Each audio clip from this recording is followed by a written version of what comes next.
Are you an online English teacher and you are looking to elevate your students' experience and latch on to some of those grammar concepts that were kind of floating by in the classroom? Maybe there's ways you wish you could help your children understand more, but the resources in the classroom are so limited. Companies that basically their slides are there to help their students pass their tests in their country, not necessarily to speak and remember English well. Well, I'm here to share with you some tools that I have created over the last couple of years. In 2023, I obtained my accredited TESOL certificate, which I found was dramatically different from the certificates we get online. I'm also familiar with the science of reading through my work with dyslexic children, a training app that I work with and coach them through. And so, with kind of this combined knowledge of the language, I have created some things that have helped me to elevate my students' acquiring of the actual sentences that they want to say in certain situations.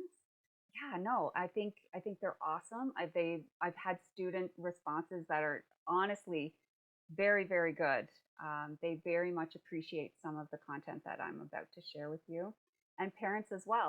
The tools that I've developed, I really think enhance student retainment and clarify a lot of things that may be preventing them from making good sentences on their own in English. So the first thing gets me a lot of I've had students basically one girl worshiped me. She did. She was so grateful. Okay, so this resource has proven to be very, very helpful for my students, and they have expressed a lot of gratitude when I've showed them. So I show them this. Um, I kind of go into a background in vowels a little bit if I can. So the vowels, I ask if they know why vowels are special. I tell them that every word in English needs one. If there's no vowel, it's not a word. And also that they are open sounds. So your mouth is open and allows for the flow of consonants because consonants move your tongue and your lips. Your mouth opens up to say more consonants. You need the vowel in there. And I also go into what's voiced and unvoiced when it comes to sounds. I show them this, that your schwa is an unvoiced sound. So although it acts like a bandit, it can take over any vowel sound in the word, any vowel letter in the word.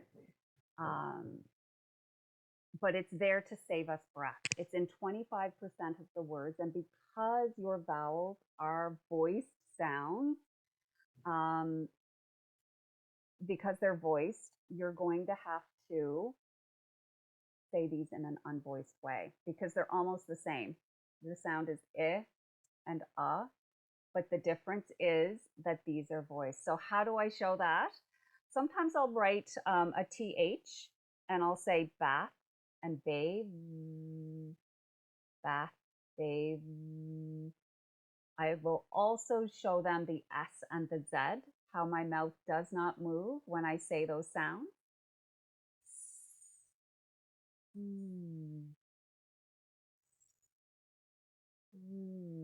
The only difference between those two, and there's other minimal pairs, but I usually just use those. You can use more, but it demonstrates that you're just pushing more air out of your mouth with the same movement, right?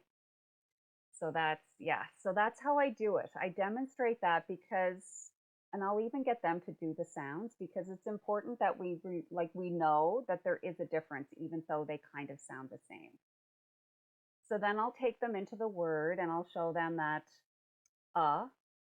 banana. We don't say banana, we say banana. And that's because there is schwas. And if you looked it up in the dictionary, you would see the word banana exactly with these symbols there. Okay, yeah. And then I show them the salad, same thing. I'm like, how would you pronounce this word? And they usually say salad. And I'm like, we actually pronounce it salad.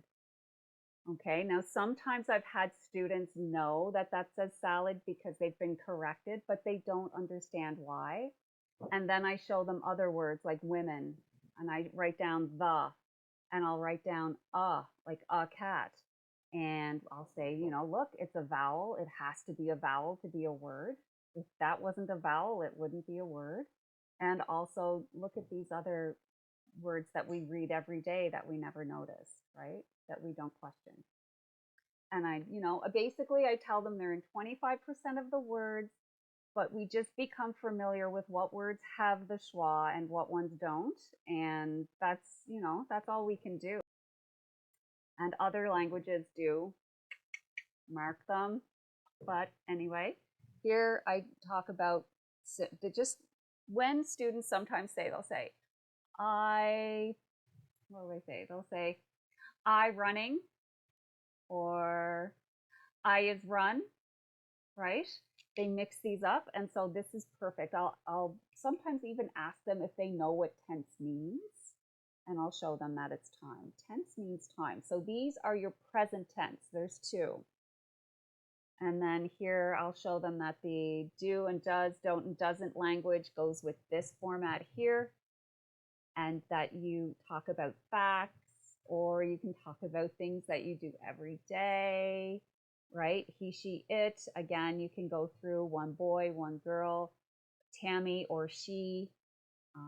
And up here is no S. But it's mainly just a quick reference for them, this one, because if they're talking, I can show them, oh, we say is running, right? When you say is, we say ing.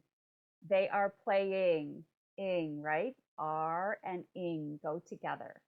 And that's your continuous tense. And then you've got your be verb, and we've used it for right now.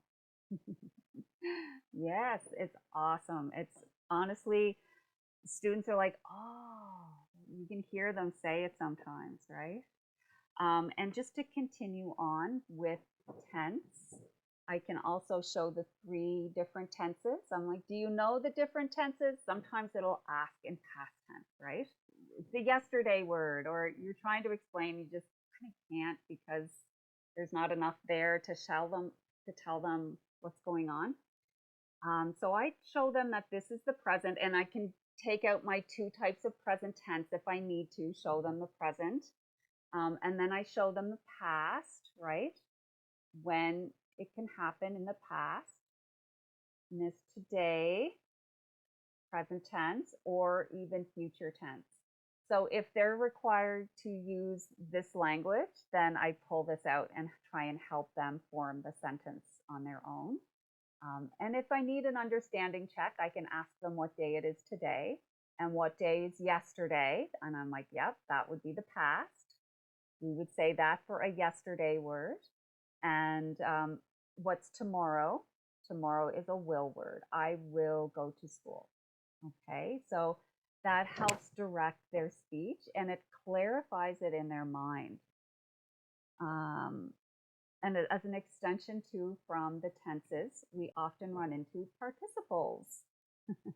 So I like to have this handy just because sometimes the slides will demonstrate this as your perfect tense, and sometimes it leaves it out and expects the student to remember from the lesson before.